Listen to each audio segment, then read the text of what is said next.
Good morning, everyone. We're going to get started. Welcome to the webinar on Behind the Meter Energy Storage Options for New York. My name is Geeta Subramoni. I work for ERS. We are an outreach and technical assistance contractor for NYSERDA, and we're a part of the NYSERDA Energy Storage Soft Cost Reduction effort. I'm also going to introduce Ben Falber. He's the program manager for the Energy Storage Soft Cost Reduction Program for NYSERDA, and he's going to say a few words about this initiative. Right before he starts, though, for logistics, we will be taking questions at the end. If you could use the module in your GoToWebinar panel to type in questions, we will be sorting through those at the end of the webinar.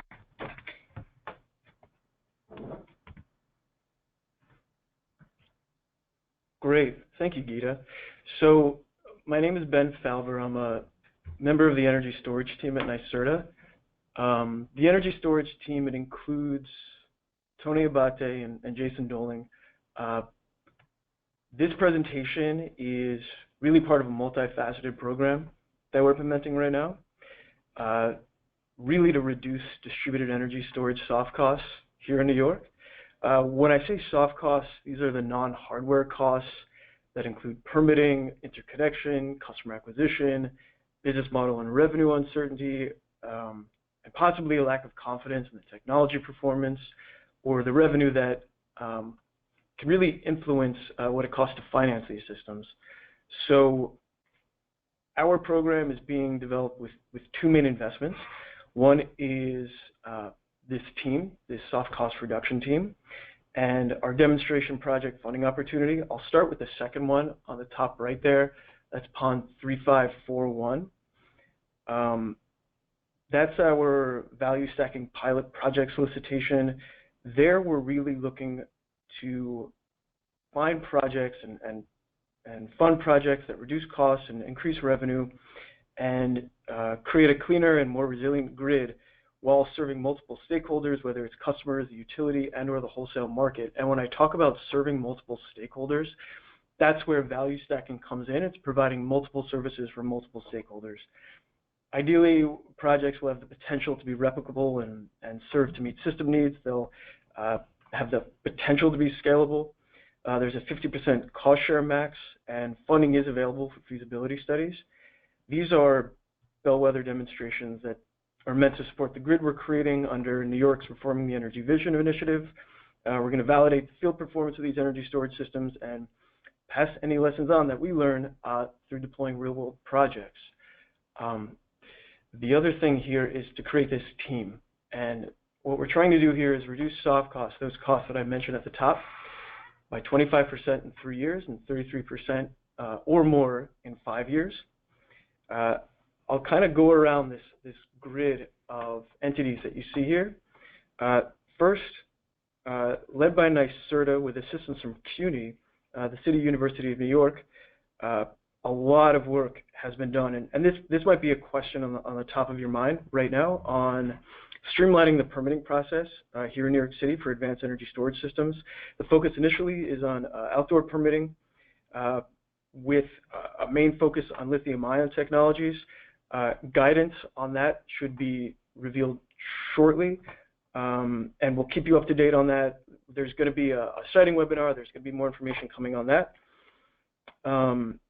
That effort includes permitting guidelines, like I mentioned, technical assistance for permitting agencies dealing with permitting these advanced systems for the first time, for example, or really receiving a large volume, training materials for AHJs and vendors. New York Best is our energy storage industry partner. They're providing guidance on market rules and architecture, technology options, and business models. Also key here is one-on-one technical assistance. And really importantly, especially if you want to get involved with a lot of these issues and you're a vendor in the market, New York Best is really serving as a conduit between permitting agencies and utilities with the vendor community. New York Best recently put out a fact sheet. They put out a webinar on energy storage technology options. They hold conferences, working group meetings, and we have an energy storage guide coming out pretty soon, so stay tuned. And CUNY and New York Best are both working with DNVGL and Meister Consultants Group. Cadmus is our partner in verifying the field performance of the demonstration systems that we're supporting, verifying the revenue, the technical performance, and benchmarking system health over the course of the monitoring period.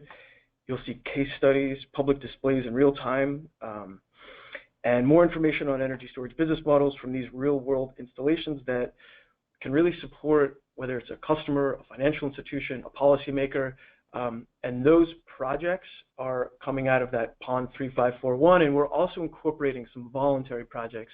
Even if you're not supported by NYSERDA, you want to publicize your project, you want to offer data, we'd love to work with you. And finally is ERS, our customer outreach and training partner. They're working with us on business models, use cases, opportunities for customers to achieve bill reductions and increase their resilience with storage. You're hearing from ERS today. And in addition to this content creation, which I'm sure Gita will mention, ERS is available for customers for one-on-one technical assistance and specific guidance on whether you may or may not be a good fit for energy storage. So that's it for me. If you want more information, you can see the link at the bottom of the page. And Gita, I'll pass it back to you. Thanks, Ben. So I guess I want to start out with describing what an energy storage system consists of. At a very broad level, it's a way to store energy and dispatch it and use it when it's actually needed. There is a broad technology base, so there are various different configurations that you can have in an energy storage system. Why we're talking about this today is that energy storage systems, especially battery storage systems, are experiencing declining costs, especially for lithium-ion batteries. So currently, there are a number of battery technologies that play a role in energy storage systems. Lead acid being one type of technology, but lithium-ion is seeing an uptick in the marketplace. So that's one of the main reasons why this initiative exists. In addition, these energy storage systems are controllable and instantly deployable in order to achieve certain goals for a facility or the grid or other stakeholders. The image on the right just gives you an idea of what a potential energy storage system might look like. In that box, there happens to be a battery storage system, and this is an actual installation in the New York City area. For more information on the ins and outs of different types of energy storage systems and the technologies, I would recommend checking out the New York Best webinar, Energy Storage 101 for the solar industry. The link is here below on the slide. So the other question is, why would someone consider putting an energy storage system at the site of their building? So there are some key value streams that are immediately realizable at the current moment for these types of systems. The primary one is customer bill savings, and by that we mean demand charge reduction, sometimes known as peak clipping or peak shaving. So that represents a viable value stream that a facility can use an energy storage system to achieve bill savings by reducing their demand charges. There are also utility demand response programs as well as ISO demand response programs that represent another set of value streams that an energy storage system can capitalize on them. There are also NonWire Solutions.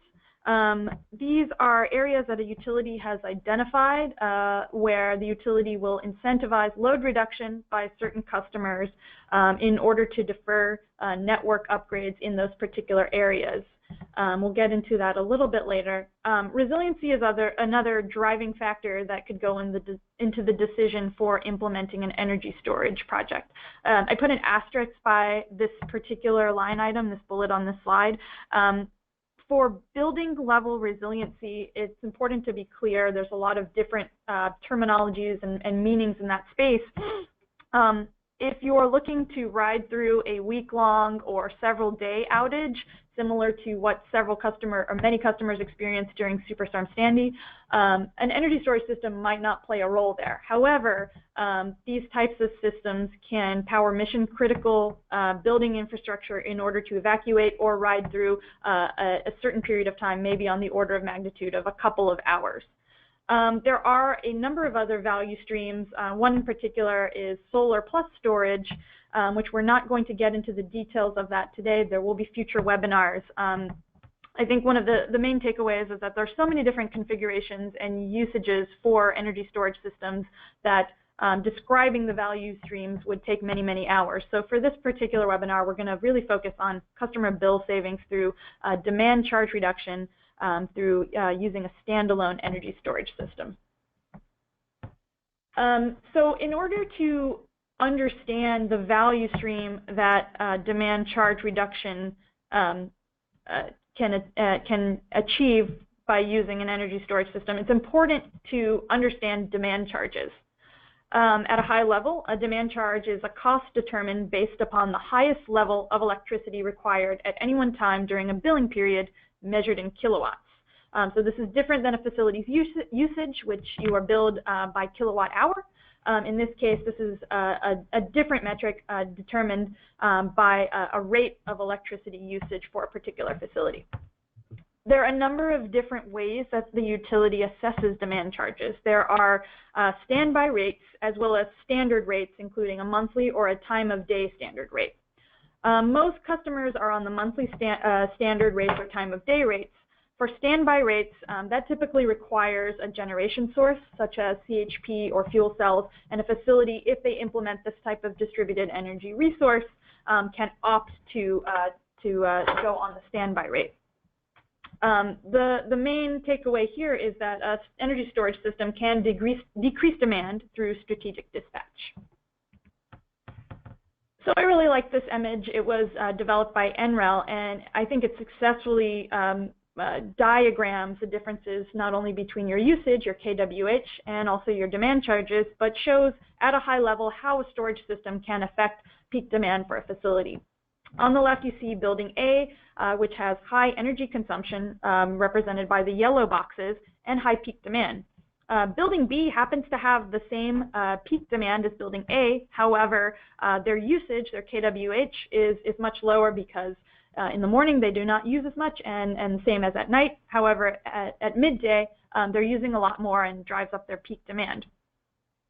On the right, if building B were to implement a storage system, they could charge it during the morning hours and dispatch it during midday, thus reducing their demand charge. And this hopefully will result in some bill savings by reducing their demand charge. So another component of demand charges is service classification. There are certain service classifications for Con Edison customers that are demand billed service classifications. So if you look at your Con Edison bill and you're an end-use customer, you will see typically on the first page there is a line item that says your electric rate, and this refers to your electric service classification.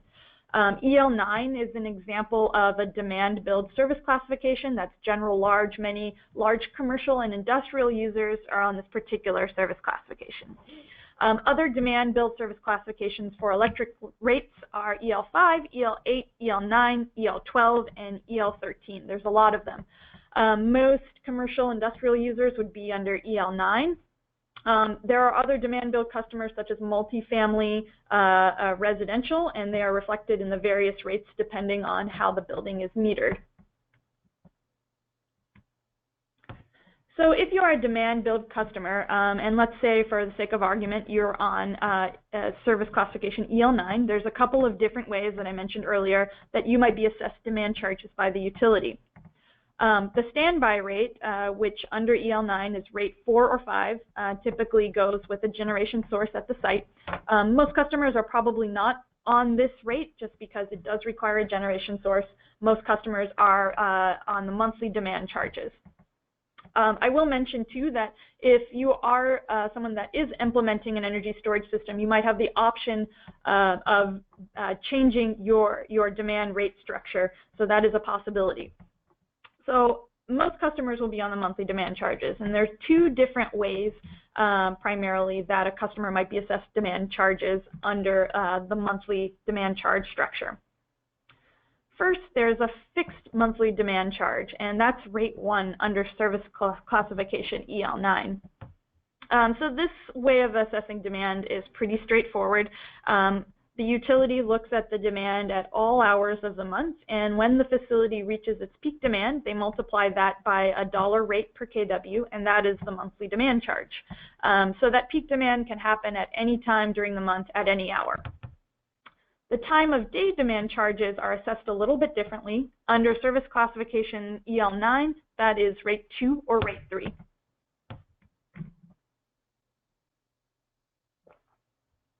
So one thing that you'll notice is on your utility bill, it will not directly indicate what type of demand charge you are assessed under. So nowhere does it say you are on the time of day demand charge, but there are some clues that you can look at your utility bill for to get an idea of how your facility is assessed for demand. So on page 2 of the Con Edison bill, you'll see several line items that make up different components of the bill. If you're on a time of day demand charge, you will likely see these 3 line items on this slide. G&T demand, which stands for generation and transmission, primary demand, and secondary demand. These represent 3 different demand windows where the utility will look at the maximum demand for each time period, multiply that by a dollar factor per kW, and sum those.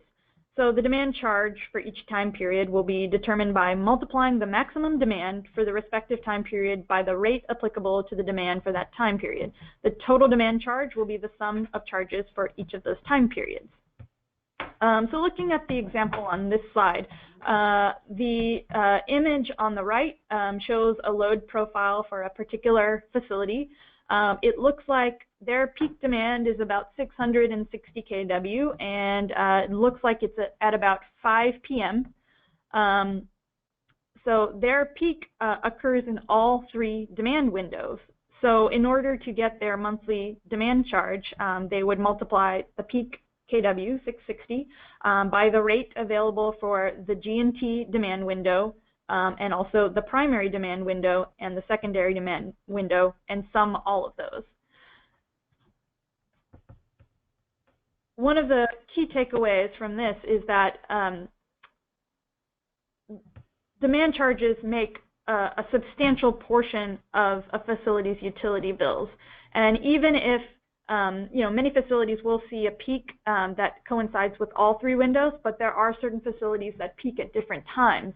And even if a facility's peak isn't during the G&T demand window, primary demand window, and secondary demand window, if there are peaks at different times, there are still ways in the billing cycle that a facility will experience large demand charges, even if their peak doesn't coincide with all 3 windows. So what if this type of facility had implemented an energy storage system? This graphic just kind of illustrates what might happen. In the early morning hours, the storage system might be charged, and then at around 8 a.m., a little after 8 a.m., as the building comes to life for the day, it experiences a peak, and again in the early afternoon. If a storage system was deployed at those times, this facility could shave its peak from about 750 kW to about 600 kW, and that would result in bill savings.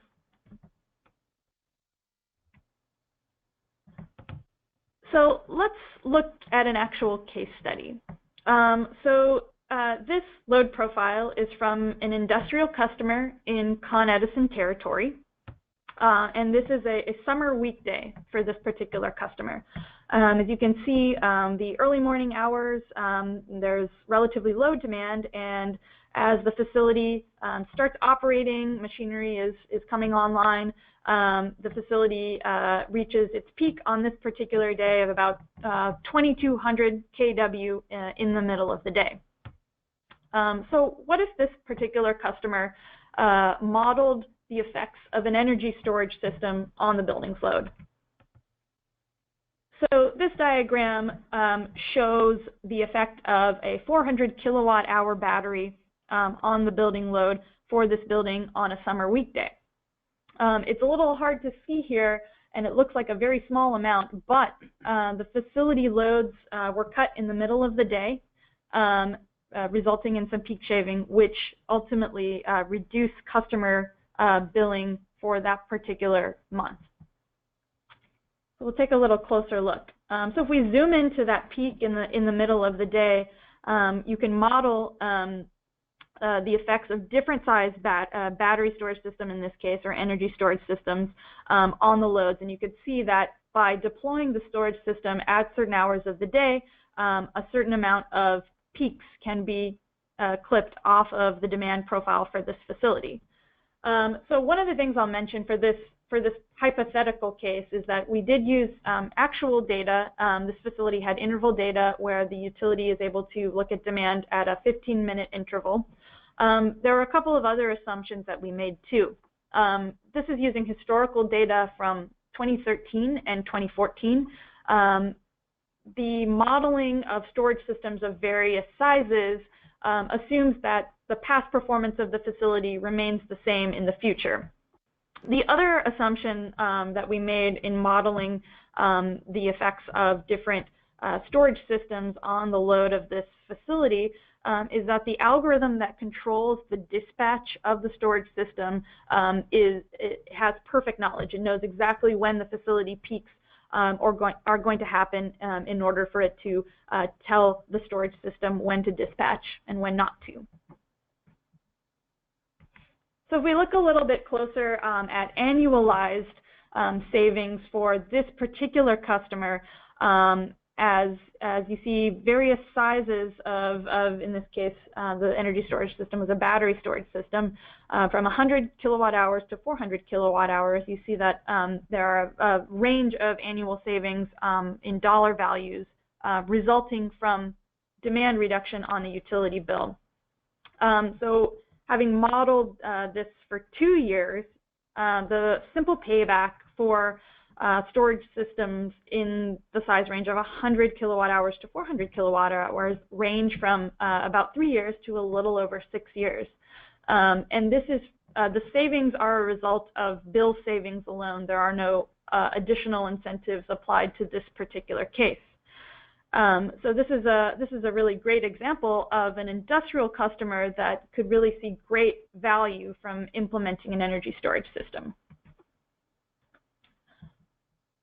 So the other component of this is why was this industrial customer a good example? First of all, they're a demand build customer. You can't see demand bill savings unless you're a demand build customer. They happen to have expensive demand rates as well, and they are seeking to reduce their bills. They were a large industrial customer with a particularly peaky profile, meaning that in order to successfully reduce those peaks and reduce demand, they did not have to purchase an extra amount of kWh. So the cost for these systems scale with kWh, but then as you get larger and larger, you have to purchase more kWh of storage system size in order to drive further demand savings. The other thing I'll note is that our team is currently conducting an analysis of profiles to determine characteristics that indicate a better fit for customers. So if there is a takeaway from this, I think because load profiles for each building are so site-specific, anyone that is considering implementing a storage system on their site will require site-specific analysis. So there aren't really rules of thumbs that you can use to say to indicate payback period. It has to be based on a site-specific analysis. But one of the things that we are attempting to do is to focus our educational and technical assistance efforts on priority customers. There might be some additional characteristics beyond the individual load profiles for these buildings that might indicate whether a facility should look deeper into energy storage systems or not.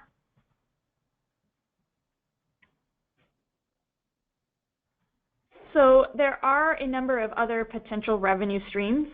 Peak demand is costly to utilities, so they have a number of programs to reduce load at peak times. Those include Con Edison's demand management program, as well as utility demand response programs. There are also wholesale system demand response programs through the NYSO. There are NonWire Solutions initiatives, as well as the NYSERDA value stacking pilot that Ben mentioned earlier on in the presentation. So I'm not going to spend too much time on the various demand response programs, but I just want to highlight that they are there, and that that energy storage systems can enroll in these programs and be a resource for demand response programs. Con Edison has a demand response program. There are monthly reservation payments for enrolling your resource in that program, as well as performance payments that kick in during a demand response event if the resource performs as anticipated. There's also NYSERDA demand response programs. There are a variety of these, and there are different rules based on which type of demand response program you enroll in. I would encourage anyone that is interested in using energy storage for a demand response program to speak with a demand response aggregator or your energy storage vendor, and they will have more information on how to access these revenue streams using storage. This diagram just kind of provides an example of how an energy storage system might operate in order to receive value through a demand response program. This particular system was charged during the very early morning hours. In the morning, when people started, using the building and equipment started kicking on, there was a peak there that the storage system chose not to shave. In the afternoon, a demand response event was called for about 4 hours. The storage system was deployed at that time in order to reduce facility demand during that 4-hour window. So as Ben mentioned earlier, there is NYSERDA PON 3541. That is the value stacking pilot.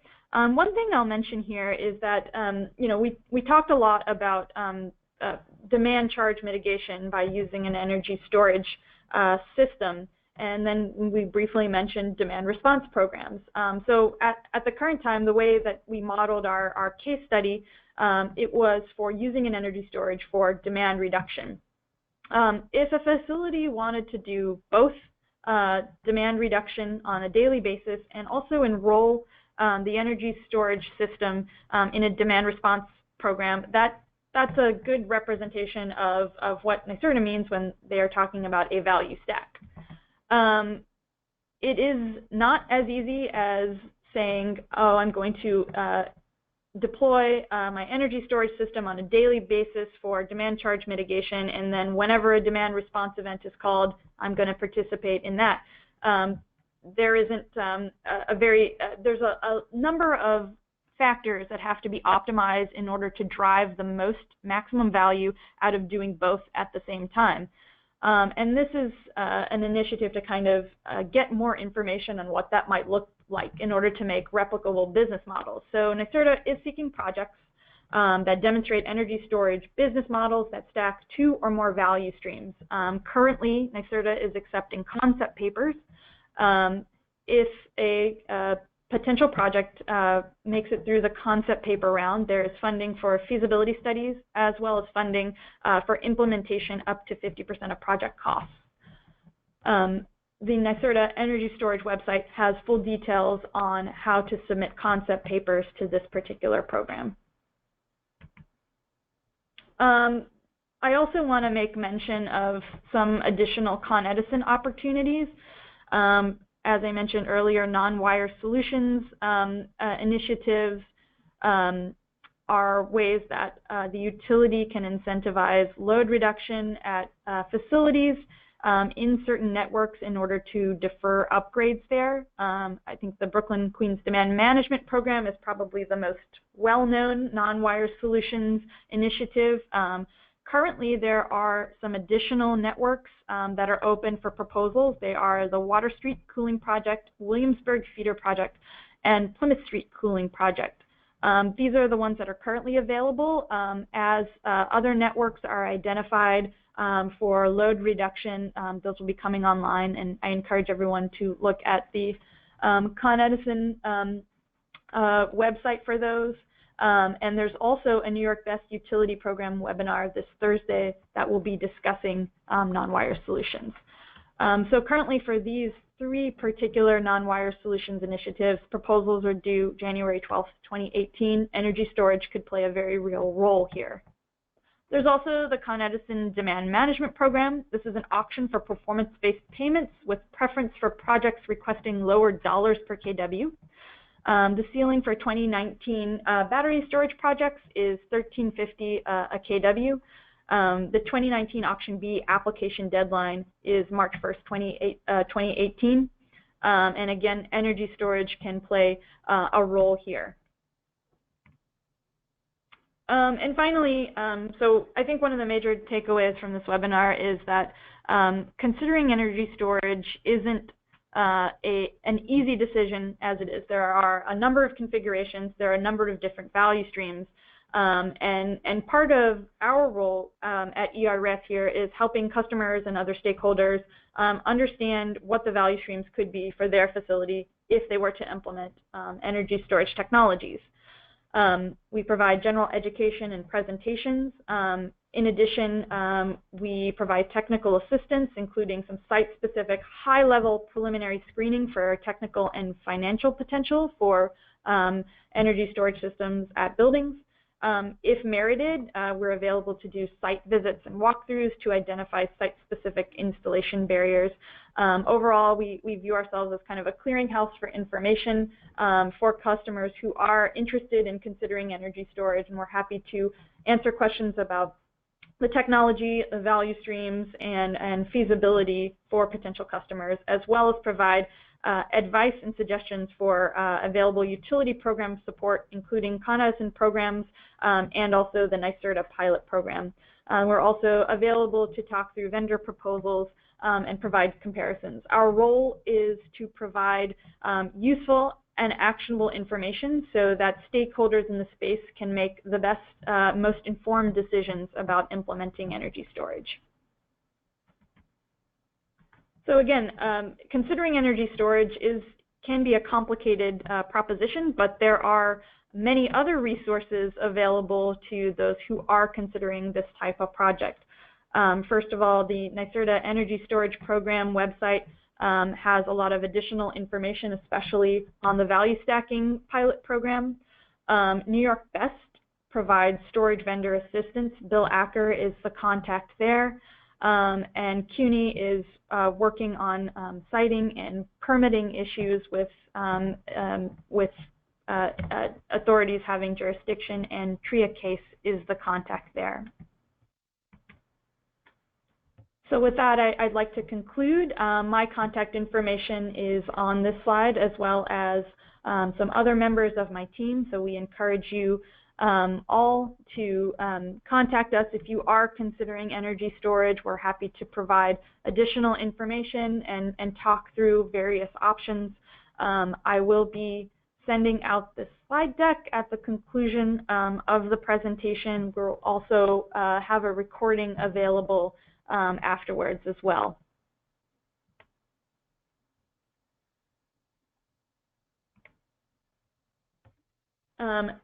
So if anybody has any questions, I would encourage you to use the GoTo webinar question box where you can type a question in, and we will field questions as they come in. I'll give everybody a minute or two to type their questions in.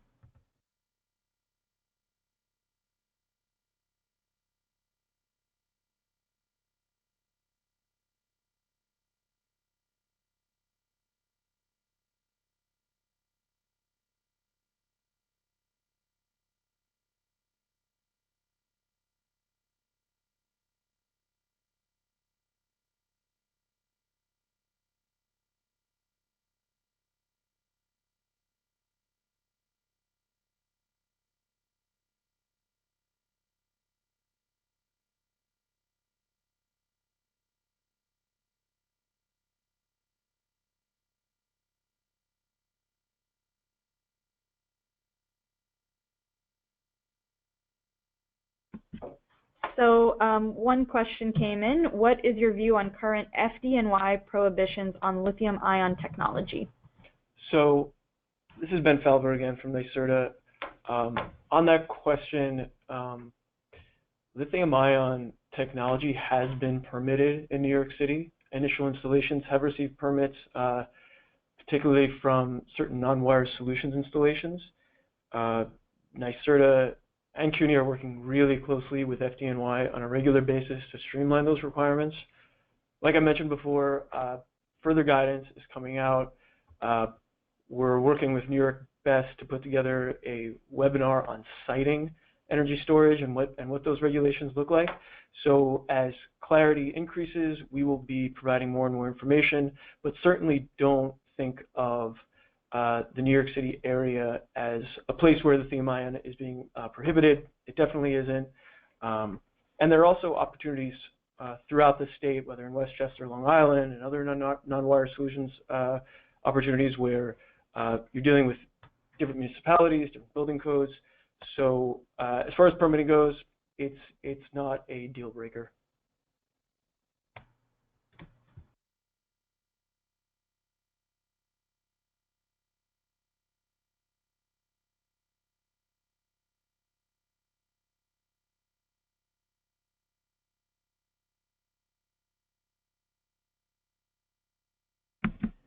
So the next question asks, are you considering residential storage applications as well?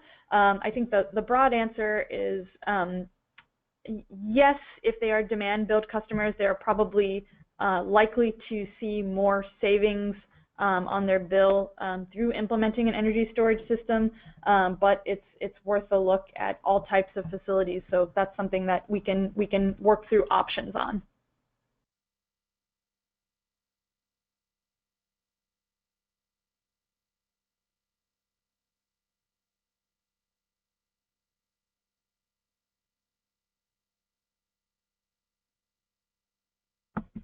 So the next question asks, where is the ERS team located? Do you also work with companies developing new approaches to energy storage, non-battery? So our team is located in New York City. We have offices near Times Square, so we're able to be available in this area as well as other areas of the state. We also have offices in the Albany area as well as Massachusetts. In terms of working with companies to develop new approaches to energy storage, I'm going to direct this one to Ben. Yeah, so this team that you're hearing from right now, we're really on the market development side. You're hearing about business models for storage systems basically that are commercially available. If you're thinking more about technology development or new approaches where it might not have UL certification, if that's something that you're familiar with, there is PON 3585. That's a funding opportunity from our research and development department, where if you're looking to overcome technological challenges, if there's certain integration or optimizing that you're looking to improve on for different types of systems, then that's the place to go. But for, like I mentioned, commercially available systems, really looking to prove out the business case, that's where we are. Information on both those things, feel free to reach out to NYSERDA. We have an office here in New York City, and of course we have an office up in Albany.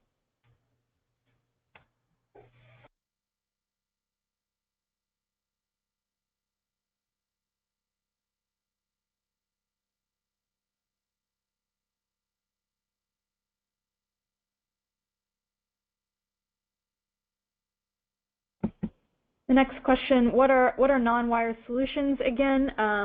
Those are certain networks that utilities have identified where they are seeking some non-traditional resource planning in those areas.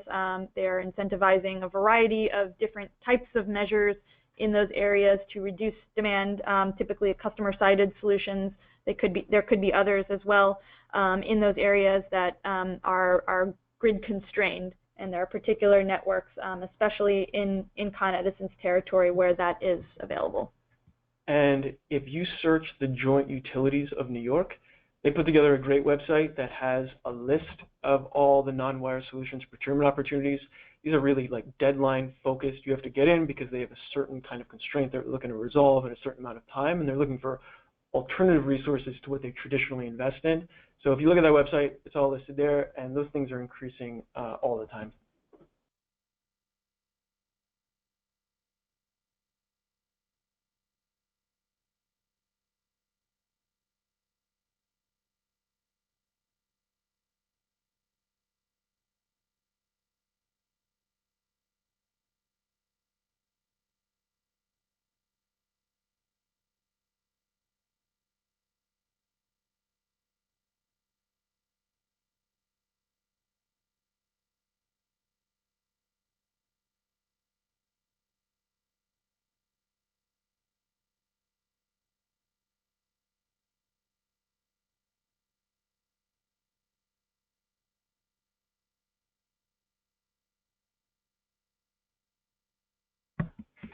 So then the next question, does Con Edison allow a battery storage to be paired with solar on the same Con Edison electric account?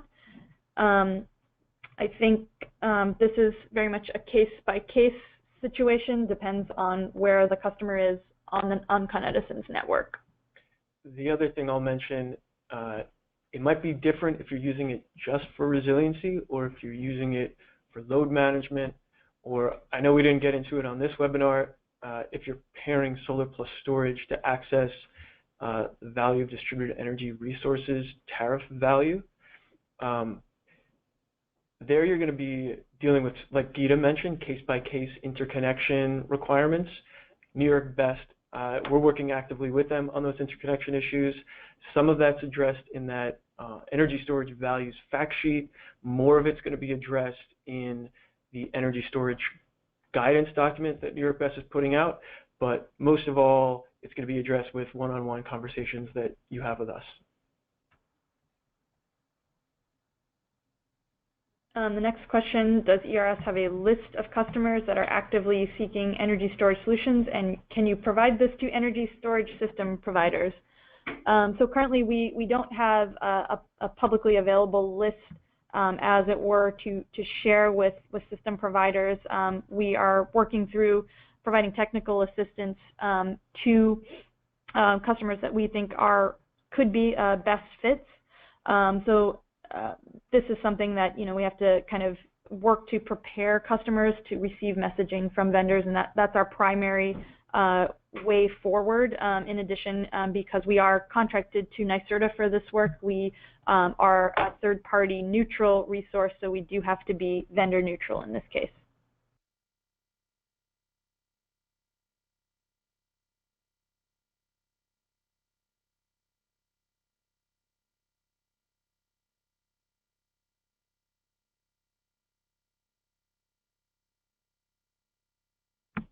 The next question, I have been having a hard time finding vendors in the small commercial space, 25 kW to 50 kW output.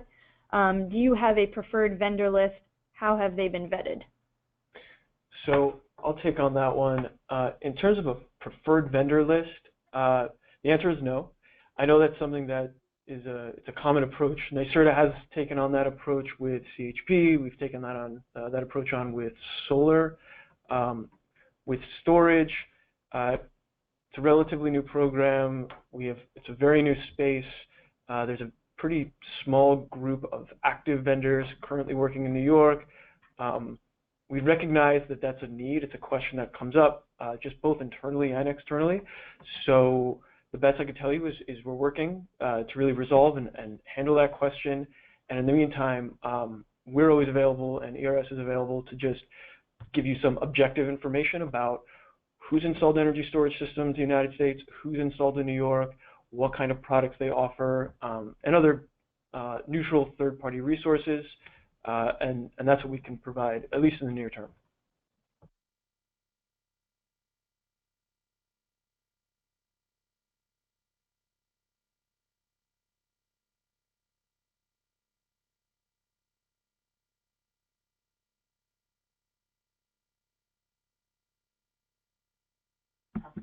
So the next question, what is the average space requirement for battery installation, both outdoors and if permitted indoors?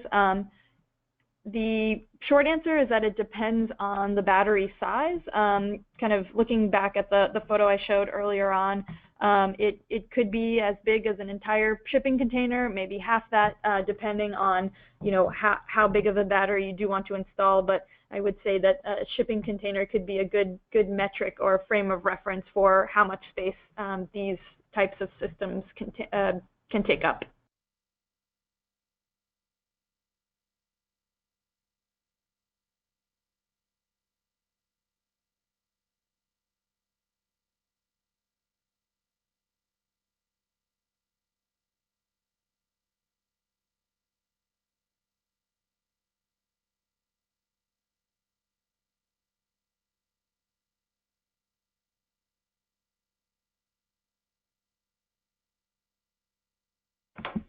So the next question asks, can you recommend any resources for finding demand-heavy or peaky customers? Of course, there isn't one go-to data set, but maybe I could speak a little bit to some of our best fit analytics. We are using customer data for customers who have given us permission to access it, primarily working through folks that have interval meter data, and using that historical data to kind of assess and iterate different modeling different battery sizes or storage system sizes for that customer, and looking at what are the demand reductions available with those potential storage system sizes. So in addition to that interval meter data, we're trying to compile a variety of other factors, maybe some other quantitative and other qualitative building characteristics that might give us a better idea of some additional proxies for what is a best fit. Ultimately, it depends on a building's load profile and assessing who those are. There aren't really great specific rules of thumb at the moment, but our analytics process, by collecting data from customers with their permission and iterating on this type of model, might give us some additional insights into who to prioritize for education, outreach, technical assistance for customers who are considering energy storage.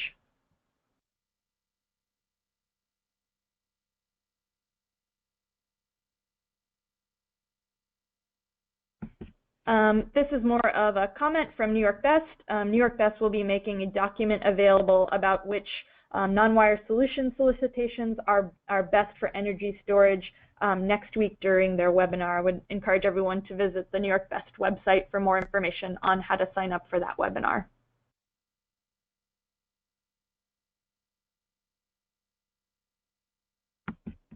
Another quick question, will the deck be distributed? Yes, that will be sent out, as well as how to access a recording of today's session.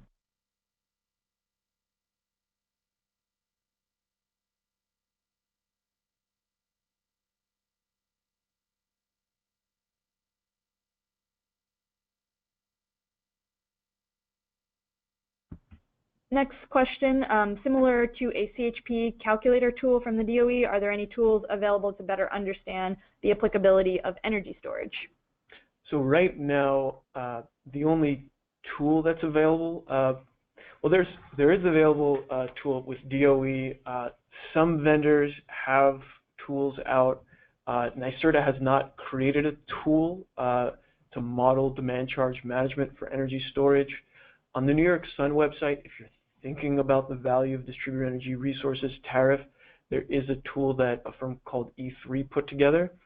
The way that solar plus storage might optimize for injections onto the grid is a bit complex. So if you're using that tool, we encourage you to talk to us. We're doing some modeling ourselves. But at least in the near term, we don't have plans to invest in a tool for a host of reasons. But ERS is available for one-on-one technical assistance, and that's really the best kind of resource that you can find because it's so case by case.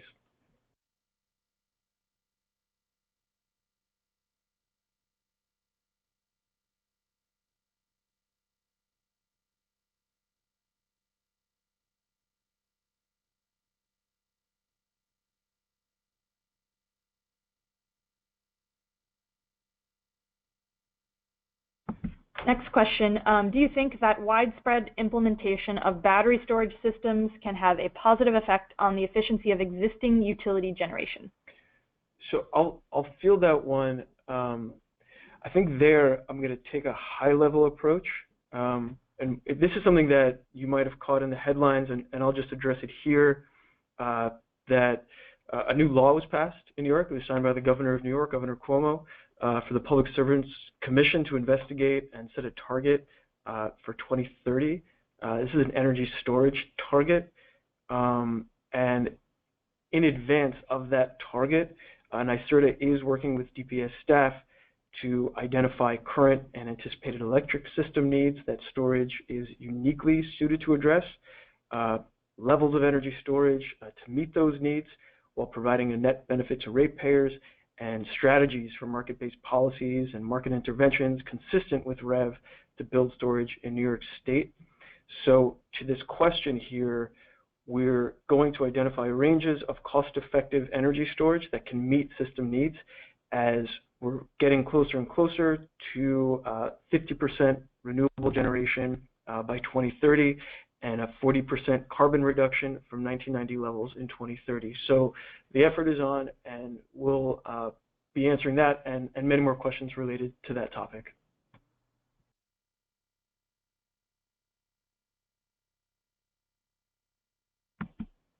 Another question, what do I do if I'm interested in a preliminary screening for energy storage for my building? Great question. If you are an interested customer, please contact me. My contact information is on the screen. You can email me or call me. We will then probably have some of the engineers on our team set up a conversation with you to just kind of go through some details about your building and how your building uses energy, as well as probably take a look at some of your utility bills to get a sense of how to proceed with a preliminary screening.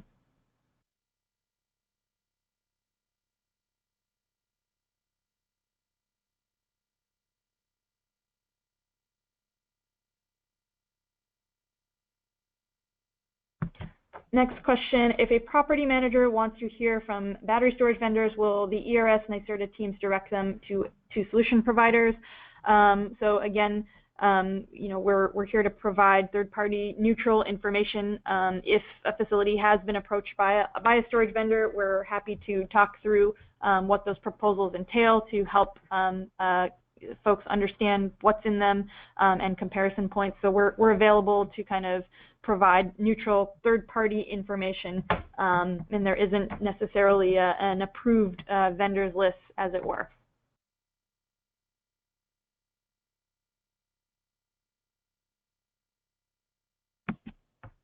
Next question, how many applications and approvals for funding from PON 3541 have there been? So I can't share that information, but we've gotten a great response, and we encourage you to apply. There's another question on the PON, the potential of using battery storage with CHP, and if this is a value stacking opportunity. It very well could be. If you're optimizing these resources for demand charge management, for demand response, if there's a resiliency component,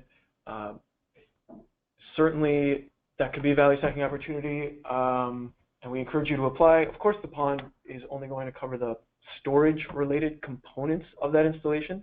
So if you're looking to optimize with CHP and you're looking for additional funding opportunities for the CHP component, you should look at the CHP program. But yes, probably. And it looks like there's a couple of additional questions about the NYSERDA PON. How are applications and approvals evaluated, and are there any funding restrictions or maximum per project or per vendor or customer? So the application process, I'll just summarize it very, very quickly.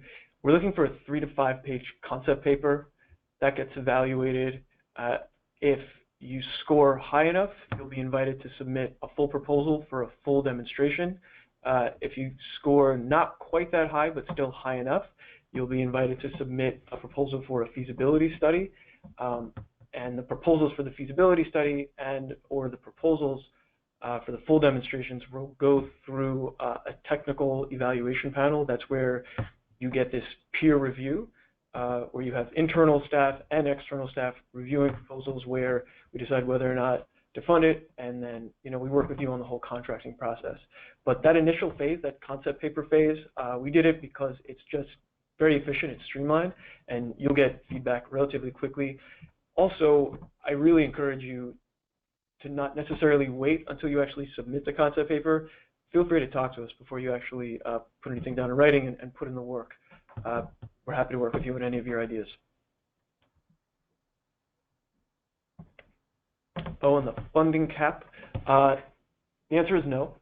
There's a 50% cost share required, and that is a maximum cost share that NYSERDA is willing to buy into and buy down the cost of the project, but that is really something to be thought of as a maximum. Whatever cost share that you're asking for, it has to be justified.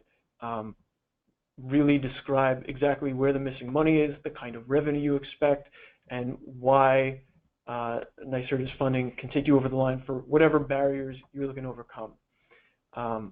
And if the funding amount, if it makes sense based on the evaluation of the proposal, then it makes sense, and we're happy to work with you. And about how long is the review process? For concept papers, you should certainly get a response within 30 days. For proposals and feasibility studies, it might take a little bit longer to go through the evaluation panel, but that all should be resolved within 60 to 90 days.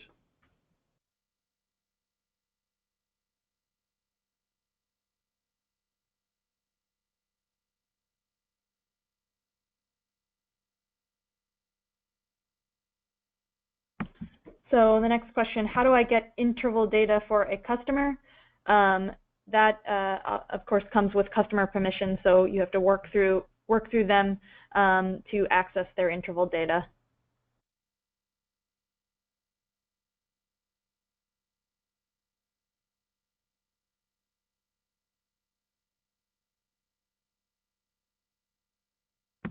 The next question is, do you expect to see a storage incentive or solar plus storage incentive from NYSERDA other than what you already discussed? I'll let Ben answer this one. So for solar plus storage, there is an initiative in the works. There's nothing definitive about it, and this initiative mainly is focused on the VDER tariff, like we've mentioned, where it's solar plus storage, exporting under the rates identified in the tariff under VDER. And we've mentioned VDER a few times now. I'll just say it if anyone has just a broad question about it. It's the successor tariff to net metering, where we're moving away from the volumetric net metering, where you're just getting a bill credit for reductions in kilowatt hours of consumption. Now it's transitioning to time and location-based pricing. So it's a little more complex, but it's really driving towards a market-based solution to have a reliable grid that also has high penetration of renewable energy. To get to the specific question, like I mentioned, it's in development. When something is published, we'll make sure you know.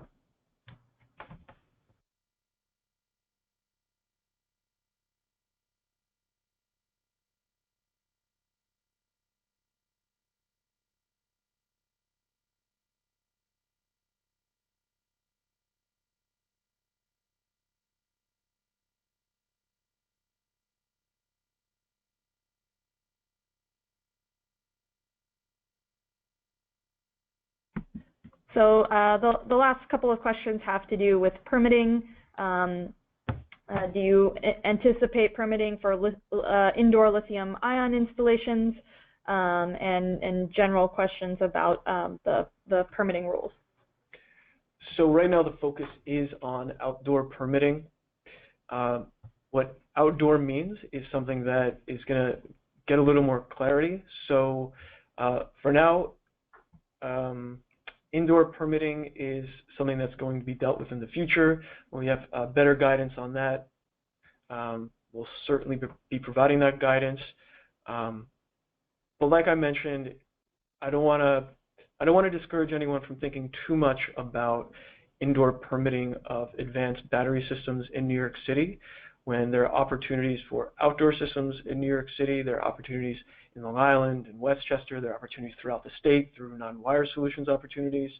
And as far as that specific roadblock for indoor in New York City for advanced battery systems, it's something that will be resolved, and it's something that we'll be working on in the future. Thanks, Ben. So it looks like we are out of time for today. Thank you, everyone, for attending this webinar. We had some really great questions. Again, the slides will be distributed afterwards, as well as the recording. And we encourage everyone to continue to attend webinars, which will be planned throughout the next couple of months on various topics related to energy storage in order to activate the marketplace for storage in New York. Thank you very much, and have a great day.